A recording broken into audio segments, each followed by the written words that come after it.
Let's fix if your iPhone volume buttons are not working. Now, if you're trying to tap your volume buttons either up or down, and it's not changing your ringer or volume level, I'm going to walk you through a step that'll definitely get it fixed. So let's hop into our settings, and we will tap on sounds and haptics here. Now, the key here is that if I turn the volume button on the actual buttons, you can see it changes this slider right here. However, right under it is change with buttons. So if that is toggled off, then no matter how much I press this up and down, it won't change that ringtone and alert volume.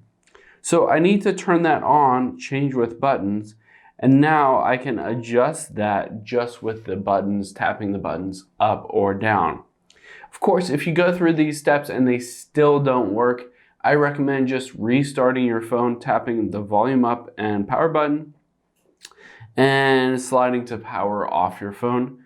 And restart it, see if the volume buttons work at that point. If they still don't work, it might be a hardware issue where you need to go to Apple and ask them why are these buttons themselves not working. They might need to either fix them or replace your iPhone.